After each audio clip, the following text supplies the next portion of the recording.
गोंदिया जिल्ह्यामधील सालेकसा तहसील कार्यालयामध्ये ईव्हीएम वरून गोंधळ सुरू आहे। अधिकाऱ्यांना 17 ईव्हीएमचे सील उघडून बॅटरी बंद केल्याचा आरोप केला जातोय। उमेदवारांचे प्रतिनिधी न बोलवता सील का उघडलं असा सवाल आता आंदोलकांनी उपस्थित केला। दोषी अधिकाऱ्याची चौकशी करून निलंबित करावं अशी मागणी सुद्धा केली जाते। या प्रकरणी अद्याप एफआयआर सुद्धा दाखल करण्यात आलेला नाहीये। हा सर्व प्रकार लोकशाहीचं वस्त्रहरण करणारा आहे असा गंभीर आरोप हर्षवर्धन सपकाळ यांनी केलेला आहे।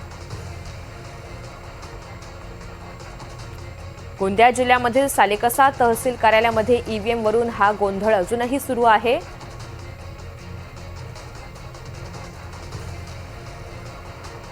दरम्यान सालेकसामधील कथित ईव्हीएम घोटाळ्याप्रकरणी काँग्रेस प्रदेशाध्यक्ष हर्षवर्धन सपकाळ यांनी काही गंभीर आरोप केले। आपण पाहूयात। हो, निश्चित जे माजी राज्यमंत्री आहेत राजकुमार बडोलेजी, हा त्यांचाच क्षेत्र आहे आणि त्यांच्या अत्यंत जवळच्या नातेवाईक असल्याचे समजते। तर दुसरे दिलेले जे आहेत ते पण त्यांचे नातेवाईक आहेत का, अशा प्रकारचे देखील आरोप होत आहे।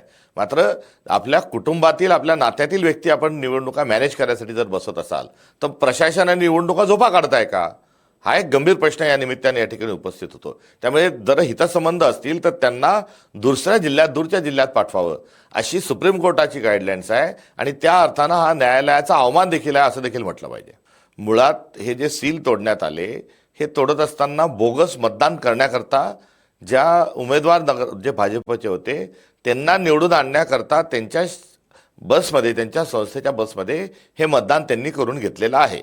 आणि ही एवढी गंभीर बाब असताना काय सांगितलं जातं, अधिकारी नवखे आहेत। नवखे आहेत म्हणजे मग त्यांची 10वी 12वी ग्रॅज्युएशनची किंवा एमपीएससीची हे सगळं बोगस पास झालेलं आहे का?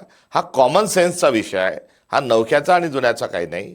व्यवस्थेवर आपला विश्वास नाही, कायद्यामध्ये आपला विश्वास नाही, आपण राजपत्रित अधिकारी नाही, तर आपण भारतीय जनता पक्षाच्या इशाऱ्यावर त्या ठिकाणी काम करतात हे त्या ठिकाणी सिद्ध झालंय।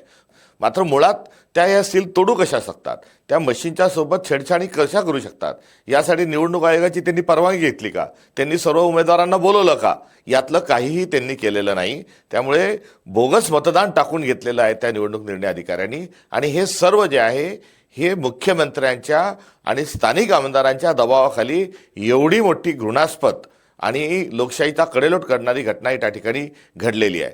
आणि या संदर्भामध्ये कुठलीच पोलीस कारवाई नाही, कुठल्याच प्रकारचं निलंबनाची कारवाई नाही। आणि त्या पलीकडे जाऊन अशा प्रकारची धांदली ही लक्षात आल्यानंतर निवडणूक आयोगाचं काम काय, तर पुनर्मतदान घेणं हे निवडणूक आयोगाचं काम आहे।